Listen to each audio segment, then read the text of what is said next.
Hello, everybody, and welcome to episode 4 of the Menopause Method. And today we are talking about mind over menopause.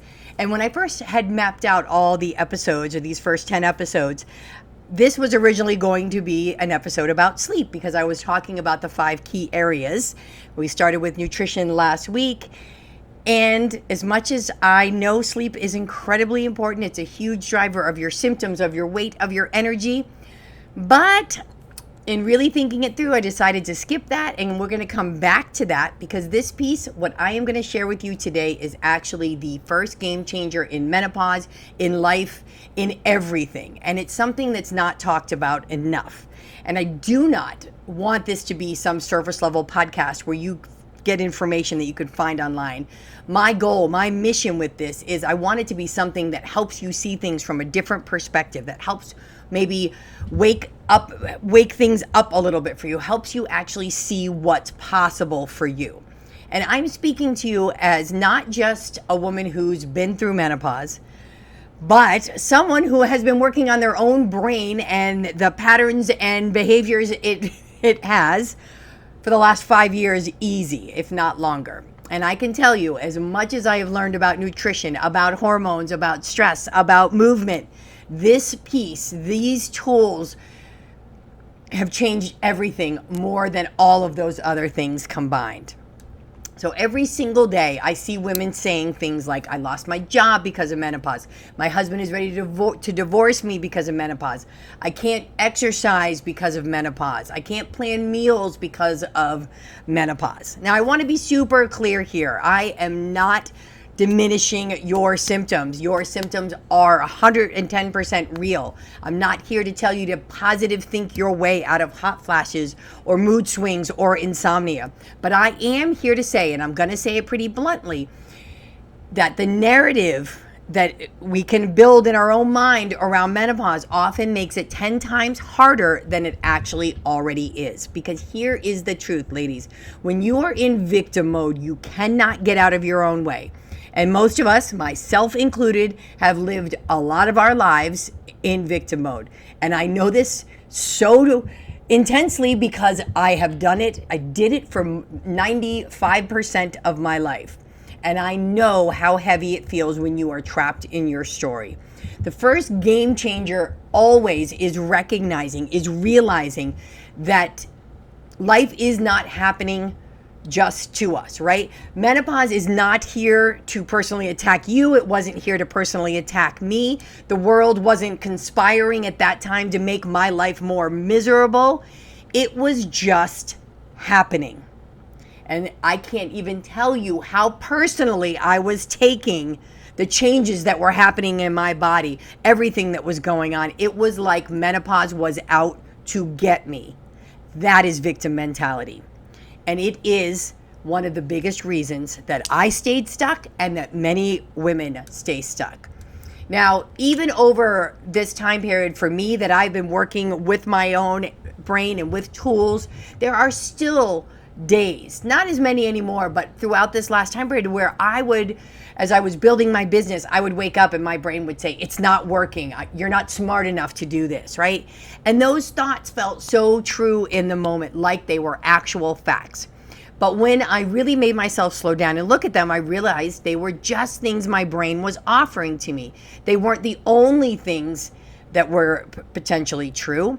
I actually had plenty of evidence that things were working and plenty of evidence that I am smart enough. But if I did not go looking, I would never have found them. I would never have seen them. That's the difference between staying stuck in our own story and actually moving forward. And here's the thing. Victim mentality doesn't always sound like poor me. A lot of the time it shows up as blame. Another big one for me.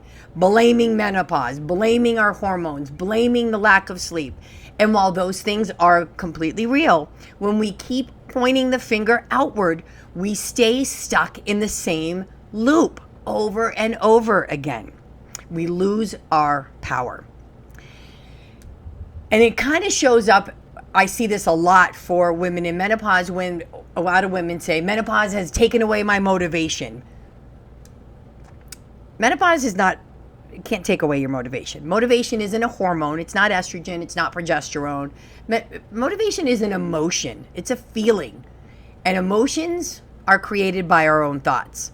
Now, you might not have the same energy you once had. If your sleep is off, if your nutrition is off, your energy is going to take a hit. No question about it. That is real. But energy and motivation are not the same thing. Energy is fuel. Motivation is a feeling that you create. What we talked about last week, nutrition, that's where you're going to get a lot of your energy, your fuel. But you create motivation with your own thoughts. So if you are waking up feeling kind of like in this blame game, like we do, and you're waking up every day telling yourself, this is awful, this sucks, I hate this, I can't do anything, of course you feel unmotivated, you feel frustrated, you feel overwhelmed, you feel angry. None of those thoughts, none of those feelings are motivation. They make you feel more hopeless than anything. The very first step here, and this is something that you can start doing today, is noticing your own thoughts, catching yourself when you say this is awful, asking yourself, is that really the only thing true? Is that a fact? Is that more of an opinion? Because here is the thing, most of our thoughts, 99% of them are not actual facts. They feel true because we have repeated them so many times, but they are just based on our own perspective. They're just our own opinions, and they're just our brain's way of getting us to do what it wants us to do. If it is just an opinion, I want you to think about this. You get to ask, what else could be true? What else is out there? So here's what I want you to do this week. I want you to write down the top 3 thoughts you catch yourself thinking about menopause. Don't filter them, just write them down. Then go with each one and ask yourself, is this the only thing that's true? Now, if the thought is menopause is awful, that might feel completely true and factual to you. But is that the only thing that's true? Or could it also be true that menopause is just happening and you're learning to navigate it? When you open that door, you give your brain the chance to offer new possibilities. And that's where change starts. This is where I want you to hear me loud and clear. I don't want you to wake up tomorrow and tell yourself, menopause is wonderful, it's sunshine and rainbows and daisies. Because that is not true for you right now. And if it's not true, your brain's going to reject it anyway. And it's not going to help you in any way, shape, or form. But you could instead wake up and say, menopause is happening. That's neutral. It's believable, and it feels a hell of a lot better than menopause sucks or this is awful. And this small shift matters because when your thoughts shift, your emotions change, they shift. And when your emotions shift and change, your actions shift and change. And those actions are what create your results. Everything you think, you have a feeling, you do something, and then you get a result. That is the way it works for all of us. Now, I know for some of you, this might feel like too much. Like you might be thinking, what the hell is this crazy woman talking about? Changing our thoughts. That's not going to fix my menopause symptoms. And if that's where you're at, that's okay. Stick with me, please. Keep listening because I'm going to give you plenty of practical tools around food, around hormones, around stress, around sleep. And I will come back to this over and over again, but please don't tune it out because if you don't believe something else could be true, nothing else I teach you will actually matter. And that's really the bottom line. Before any woman ever works with me, she has to believe there's a chance things could be different for her. She has to believe that something else is possible because if she doesn't, then it doesn't matter what plan she follows. None of it will stick. And I feel so incredibly strong about this because this was how I lived my life. I spent years feeling like life was happening to me constantly, like the universe was out to get me, like menopause was proof that everything was just going downhill, especially at only 42 years old. And when I finally stopped taking it personally, everything changed. So I hope you can hear the passion in my voice. This isn't fluff. This isn't optional. This is the first game changer for menopause. And it's not just a theory. This is the work I do with women every single day, and it works. Not just because I say so, but because I've watched it transform women who thought nothing could ever work for them again.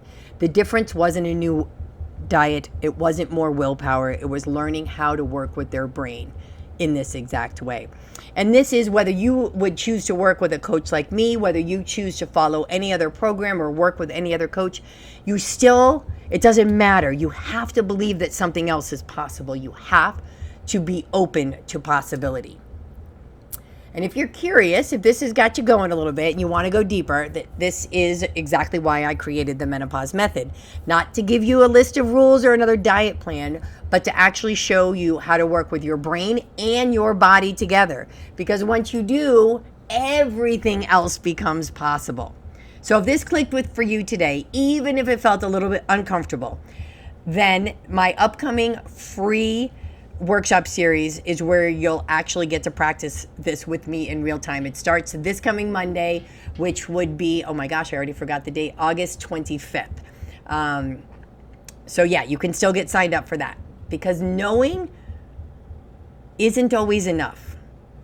Doing is where everything changes. And what I want for you is to be doing so you can end the suffering and show you, and so you can see that there is another way possible. So again, I encourage you to sign up, even if this sounded a little woo or if this sounded a little uncomfortable. Please do it. Thanks so much, and I look forward to seeing you next week, or hearing, yeah, you know what I mean.